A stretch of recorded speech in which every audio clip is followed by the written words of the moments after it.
Bir baba ailesinin yaşamına son verecek kadar nasıl karanlığa sürüklenebilir? Ya da bir anne sevdiği adamın kurduğu ölüm tuzağında kendi çocuğuyla birlikte nasıl savunmasız kalır? Ve daha bir yaşına bile basmamış bir bebek hayata gözlerini açar açmaz kendi babasının planlarına nasıl kurban edilir? Bugün hepimizin haberlerde gördüğü Serdar Kıyak dosyasını hep beraber inceleyeceğiz.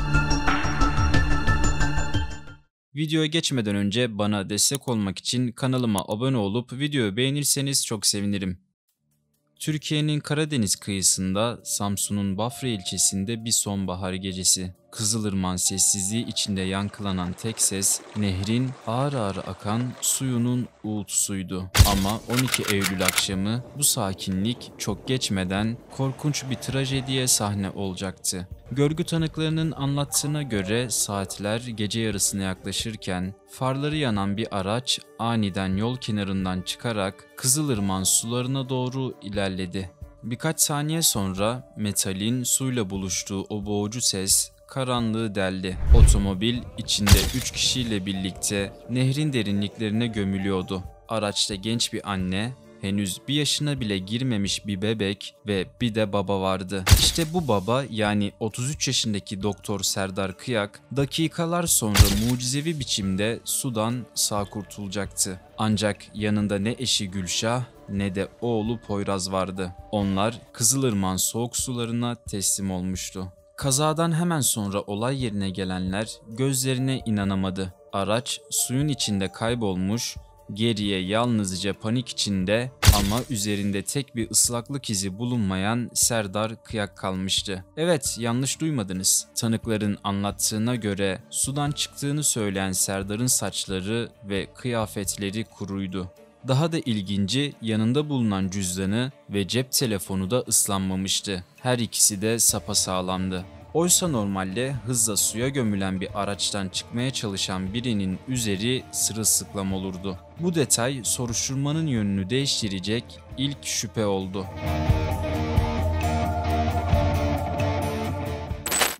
Bafra Cumhuriyet Başsavcılığı hemen devreye girdi. Kazanın sıradan bir trafik faciası olamayacağı ortadaydı. Çünkü olay yerindeki detaylar bilinçli bir ölüm tuzağına işaret ediyordu. Peki bir baba neden karısını ve henüz bir yaşında olan küçücük çocuğunu ölüme sürükleyecek kadar kötüleşebilirdi? Serdar Kıyak, Samsun 19 Mayıs Üniversitesi Tıp Fakültesi'nde psikiyatri asistanıydı. Çevresinde çalışkan, zeki, başarılı bir hekim olarak biliniyordu. Ancak sorguda yaptığı bir itiraf, kazanın arkasındaki sis perdesini aralayacaktı. Kıyak uzun süredir aynı hastanede çalışan bir psikologla, yani DC kod adı verilen bir kadınla yasak ilişki yaşadığını itiraf etti. Eşi Gülşah 12 Temmuz'da bu mesajlaşmaları yakalamış ve çift arasında büyük bir tartışma çıkmıştı. Gülşah'ın yakın arkadaşlarıyla yaptığı mesajlaşmalardansa daha çarpıcı bir tablo ortaya çıkıyordu. Serdar küçük Poyraz'ı kabullenmiyor, hatta eşini tehdit ediyordu. Mesajlarda "Bu çocuk istemediğim halde oldu. Ben onu sevmiyorum" türünden ifadeler yer alıyordu. Gülşah arkadaşlarına defalarca "Serdar bana çok baskı yapıyor, korkuyorum" demişti. Bu yazışmalar genç kadının hayatının aslında uzun süredir bir kabusa dönüştüğünü gösteriyordu. Soruşturma ilerledikçe Serdar Kıyak'ın ruhsal durumuna dair bilgiler de dosyaya girdi. Yaklaşık 2 yıldır psikolojik tedavi gördüğü ve ilaç kullandığı ortaya çıktı. Bu da onun davranışlarının arkasında derinleşen bir zihinsel krizin olabileceği ihtimalini güçlendiriyordu. Ancak asıl kritik nokta kazadan sonraki davranışlarıydı. Görgü tanıkları Serdar'ın suya hiç girmediğini, olay sırasında kenarda beklediğini söyledi. Dahası cebinde sapasağlam duran telefonuyla 112'yi aramamıştı. Bunun yerine soğukkanlı bir şekilde gelişmeleri izlemişti. Jandarma arabayı çıkarırken Serdar'ın ayakta duramayacak halde olması ve cenaze günü ise Serdar Kıyak'ın oğlunun battaniyesine sarılarak ağlaması da oldukça dikkat çekmişti. Sanki o gece Kızılırmak'a düşen sadece bir araç değil, önceden kurgulanmış bir planın son perdesiydi.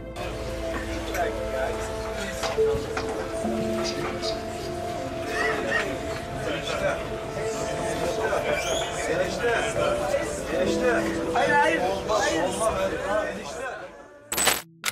12 Eylül günü Serdar eşini ve oğlunu alıp sözde balık restoranına gitmek için yola çıktı. Ancak yol boyunca eşine "Sana kral mezarlarını göstereceğim" diyerek farklı bir rota çizdi. Gülşah Kıyak kendisinin ve oğlu Poyraz'ın başına geleceklerden habersizdi. Çünkü bu aslında bir yol sapmasıydı. Serdar'ın çizdiği güzergah doğrudan Kızılırmak kıyısına çıkıyordu. Gülşah belki de içinde bir huzursuzlukla, belki de suskunlukla bu rotayı kabul etti. Ama yolculuğun sonunda onları bekleyen şey bir aile yemeği değil, ölümcül bir tuzaktı. Kazadan hemen sonra Serdar'ın sergilediği tavırlar, normal bir koca ve babadan beklenen reflekslerle taban tabana zıttı. Suya gömülen aracın ardından hiçbir kurtarma girişiminde bulunmadı. Bir baba düşünün, aracın içinde canıyla boğuşan 1 yaşındaki oğlu var. Ama Serdar kıyıda tek başına duruyor, cebindeki telefonu çıkarıp acil yardım çağrısı yapmak yerine sessizce izliyordu. İşte bu an herkesin aklında aynı soruyu uyandırdı. Gerçekten kaza mıydı yoksa bilinçli bir cinayet mi? Kısa süre içinde şüpheler büyüdü. Polis Serdar'ın bilgisayarına ve telefonuna el koydu. İncelemelerde yasak ilişkiye dair yeni veriler bulundu. Psikolog DC ile yapılan yazışmalar olaydan sadece haftalar önce hala devam eden bir yakınlığın kanıtıydı. Serdar Kıyak gözaltına alındığında sakin görünmeye çalışıyordu. Ancak soruşturmayı yürüten savcıların karşısına oturduğunda verdiği cevaplar arasındaki çelişkiler hemen fark edildi. İlk ifadesinde "Aracı kullanıyordum. Kontrolümü kaybettim. Suya düştük. Panikle camdan çıktım. Yüzerek kıyıya vardım" diyordu. Ama polis olay yerine ulaştığında onun üstü kuruydu. Çamurlu zeminde bir damla su izi bile yoktu. Savcının sert soruları karşısında yüzü gerildi. İşte o an dudaklarından çıkan cümle soruşturmanın seyrini değiştirdi. "Eşimle bir süredir sorunlarımız vardı. O gece tartışmıştık. Ardından asıl bomba geldi. Serdar aynı hastanede görev yapan psikolog DC ile ilişkisi olduğunu itiraf etti." Bu cümleyle birlikte artık kazadan çok daha fazlası konuşulmaya başlanmıştı. İtiraf sadece aileyi değil, tüm kamuoyunu sarstı. Doktor ve psikolog. Hastane koridorlarında başlayan bir yakınlık zamanla yasak bir ilişkiye dönüşmüştü. Serdar, "Eşim mesajları gördü. Boşanmak istedi ama ben konuyu kapatmaya çalıştım" diyordu. Ama Gülşah'ın yakın arkadaşlarıyla yaptığı yazışmalar gerçeğin bambaşka olduğunu ortaya koyuyordu. Mesajlarda Gülşah, "Serdar çok değişti.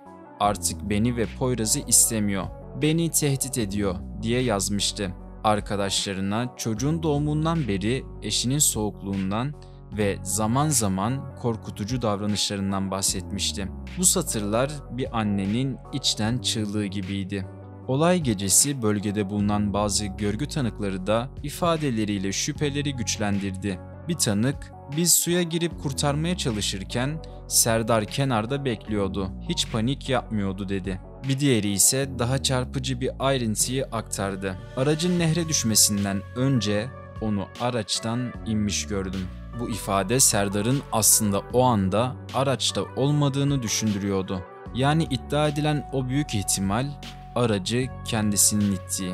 Ve işte tam da bu yüzden üzerinde tek damla su olmaması artık bir tesadüf değil, güçlü bir kanıttı. Bafra Cumhuriyet Başsavcılığı olayın sıradan bir kaza olmadığını resmen ilan etti. Serdar hakkında tasarlayarak eşini ve çocuğunu öldürmek suçundan soruşturma başlatıldı. Savcılar bilgisayarını ve cep telefonunu incelemeye aldı. Mesaj kayıtları, internet aramaları, gizli konuşmalar, her biri doktorun zihninde bu planın ne kadar önceden tasarlandığını ortaya koyabilirdi. Öte yandan olaydan hemen sonra Serdar'ın sergilediği davranışlar da raporlara geçti. Mesela karısının ailesi eve geldiğinde çalışma odasının kapısını kilitlemişti. İçeride ruhsatlı bir av tüfeği ve havalı tabanca vardı. Serdar, "Gülşah'ın ailesi bana zarar verir diye korktum. O yüzden kapıyı kilitledim" demişti. Ama Gülşah'ın yakınlarına göre bu davranış sadece korkudan değil, suçluluk duygusunun da göstergesiydi. Olay yeri inceleme ekipleri kazadan sonra otomobilin çıkarıldığı noktada ayrıntılı inceleme yaptı. Araç ters dönmüş şekilde nehrin dibine gömülmüştü. Ancak direksiyonun kırılma açısı, fren izlerinin olmayışı ve Serdar'ın ifadesindeki çelişkiler savcılığın dikkatini çekti. Serdar ilk ifadesinde şöyle demişti: "Aracı kontrol edemedim. Direksiyon kilitlendi. Araç suya doğru kaydı. Panikledim, camdan çıktım. Yüzerek kıyıya ulaştım." Savcılık eldeki deliller ışığında Serdar Kıyak hakkında şu suçlamaları yöneltti: tasarlayarak eşini öldürmek, tasarlayarak savunmasız bir çocuğu öldürmek, yakın aile fertlerine karşı kasten öldürme. Bu maddeler Türk Ceza Kanunu'na göre en ağır cezaları öngörüyordu. Özellikle tasarlayarak ibaresi olayın bir kaza değil, önceden planlanmış bir cinayet olduğunun altını çiziyordu. Serdar Kıyak tutuklandıktan kısa süre sonra cezaevinde intihara teşebbüs etmişti. Ancak bu durum yargı sürecini etkilemedi. Çünkü savcılık sanığın psikolojik sorunları olsa da suçun işlendiğine dair yeterli kanıtı vardır diyerek iddianameyi hazırladı. Tutuklu olarak yargılanmaya başlayan ve yargı süreci devam eden doktor cezaevinde kendini asarak intihar etme teşebbüsünde bulundu. Fakat müdahale edilerek intihar etmesi engellendi. Görevlilerin müdahalesinden sonra Bafra Devlet Hastanesi'ne kaldırıldı. Burada yapılan ilk müdahalenin ardından psikiyatri doktoru tarafından muayene edilen Kıyak, tedbir amaçlı olarak Samsun Ruh Sağlığı ve Hastalıkları Hastanesi'ne sevk edildi. Serdar Kıyak şu an kimine göre deli raporu alarak cezaevinden kurtulmaya çalışıyor. Kimisine göre ise ailesinin ölümünü kaldıramadığı için intihar etmeye çalıştı. Ancak tüm deliller ve ifadeler ışığında yargılama süreci hala devam ediyor. Peki sizce Serdar Kıyak gerçekten cinayeti işledi mi? Yoksa bütün olanlar gerçekten kaza mıydı?